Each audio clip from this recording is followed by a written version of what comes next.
ओम श्री गुरुवे नमः।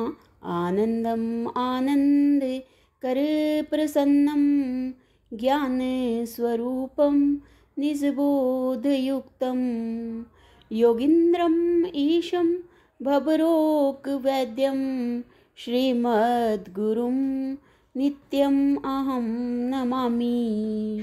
ओम शांति शांति शांति। ओम। प्रणाम भगवान। भगवान श्री आदि गुरु शंकराचार्य जी विरचित चरपट पंजरिका, जिसकी भगवान परमहंस स्वामी योगानंद जी, जिनको आलू वाले बाबा भी कहते हैं, बहुत ही सुंदर मंत्रों की व्याख्या की है भगवान।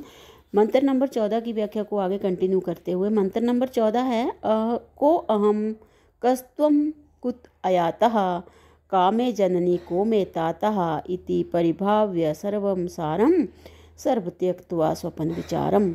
तो यहाँ पर जो है वो एक व्यक्ति का स्वामी जी ने दृष्टांत दिया कि भाई वो जो है वो सत्संग में भी जाता है, संत जी के पास भी जाता है, सत्संग भी सुनता है, और पर उसको जो है वो जो गुरु जी जो बताते हैं कि भाई ये संसार मिथ्या है, वो उसकी समझ में नहीं आता है। तो वो उसी के बारे में पूछने के लिए जाता है उनके पास। तो वो बोलता है कि भाई ये तो पता चल रहा है कि भाई नाम रूपात्मक संसार उत्पत्ति विकार और नाश वाला होने से झूठा है, उसमें उसकी प्रतीति होती है, वह सच्चा है जिसमें उसकी प्रतीति होती है, ये नाम रूपात्मक संसार की, तो वो सच्चा है। तो मनुष्य बोलता है कि भाई आपका ये कथन मुझे समझ में तो आता है, पर बर्ताव में नहीं आता। बर्ताव में क्यों नहीं आता? तो संत बोले कि तुझ में वैराग्य चाहिए, ऐसा ना होने से तू बर्ताव करने में असमर्थ है। जब तुझे जगत रूप स्वामी जी कह रहे हैं कि जब तुझे जगत दुख रूप भासे, चारों तरफ से अग्नि लग रही हो और अग्नि के भीतर तू अपने को जलता हुआ समझे, तब ही उसमें से भागने का प्रयत्न करेगा, तब भागेगा, तब ही मेरा उपदेश तेरे हृदय में टिकेगा। मलिन बस्तर के ऊपर रंग नहीं चढ़ता, बस्तर की मलिनता रंग को भी मलिन कर देती है। निर्मल दर्पण बिना मुख स्पष्ट नहीं दिखता। तू विचार कर कि तू कौन है। शरीर के एक एक अंग का विचार करता हुआ अपने तीनों शरीरों से और पंचकोशों से भिन्न सामान्य चेतन सत्ता स्वरूप समझने को बारंबार प्रयत्न कर। भाग त्याग लक्षणा से सूक्ष्म दृष्टि द्वारा विचार करने से चेतन अवशिष्ट रहता है, उसमें और तुझ में कुछ भी अंतर नहीं है। अपने स्थूल को मैं कहना और दूसरे को तू कहना, आना जाना, माता पिता, सब कुछ व्यावहारिक है। स्वरूप का विचार करने पर परिणाम में उनमें से कोई भी नहीं है। व्यावहारिक दृष्टि से भी जब सबके साथ का संबंध टूट जाता है, व्यवहारिक दृष्टि से भी जब सबके साथ का संबंध टूट जाता है, तब कुछ भी काम में नहीं आता। इस प्रकार निरंतर विचार करते रहना चाहिए। स्वप्न में अनेक प्रकार का भय देखने में आता है, माता पिता आदि संबंधी देखने में आते हैं, उनके साथ व्यवहार करके सुख दुख को भी प्राप्त होते हैं, परंतु जागते ही उसमें का कोई भी नहीं रहता, केवल आप ही शेष रहता है। इससे सिद्ध होता है कि तूने जो अनुभव किया था वह स्वप्न में था। इसी प्रकार यह जागृत व्यवहार उस स्वप्न की अपेक्षा से बड़ा है, एक बड़ा स्वप्न है। इस स्वप्न में भी अनेक प्रकार के विषय और वैभव सत्य समान प्रतीत होते हैं। अनेक प्रकार के संबंध हो जाते हैं जिनसे संसार चक्कर में भ्रमण करना पड़ता है। जैसे स्वप्न में सब मिथ्या है ऐसा जान नहीं सकते, इसी प्रकार जो है जागृत रूप महान स्वप्न में भी काम कर्म और अविद्या के दबाव से मिथ्यापना जान नहीं सकते, विचार से ही समझा जाता है। सुसुप्ति अवस्था जो अज्ञान की मुख्य अवस्था है, उसमें स्वप्न अथवा जागृत अवस्था का कोई भी व्यवहार नहीं रहता। सुसुप्ति अवस्था में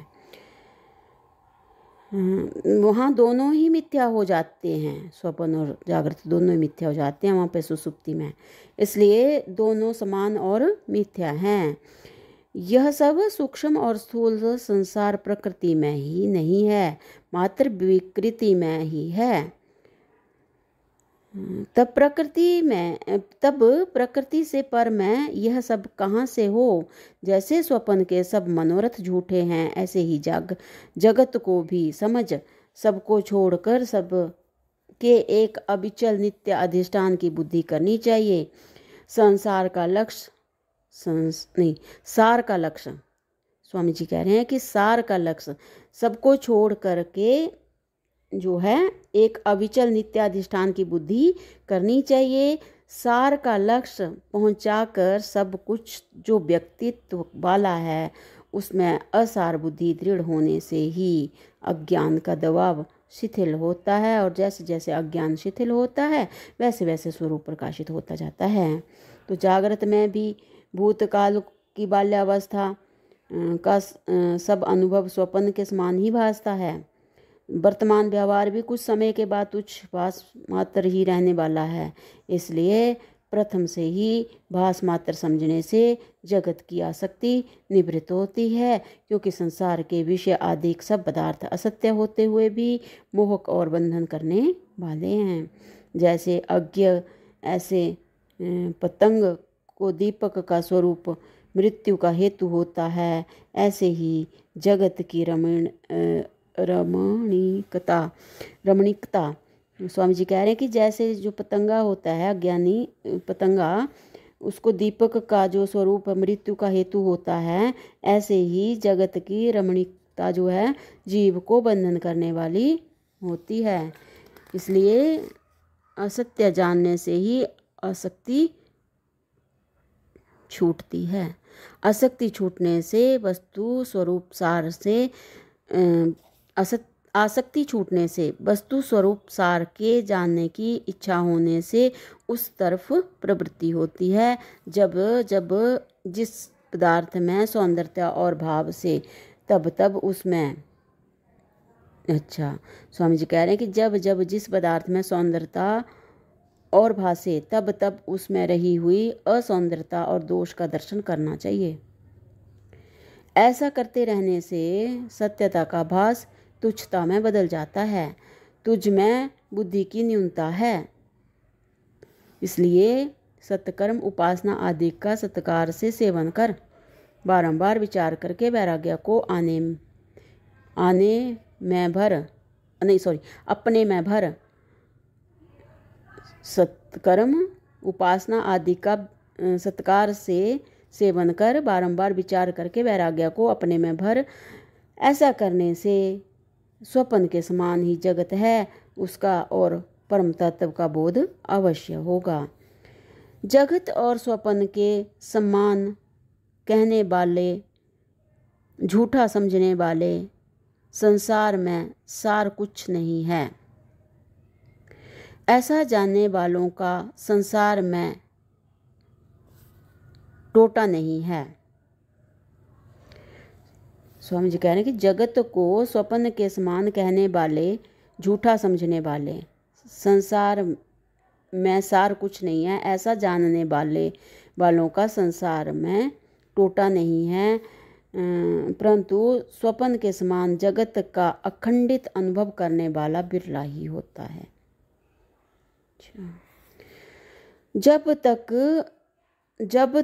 संसार के विषय और वैभव की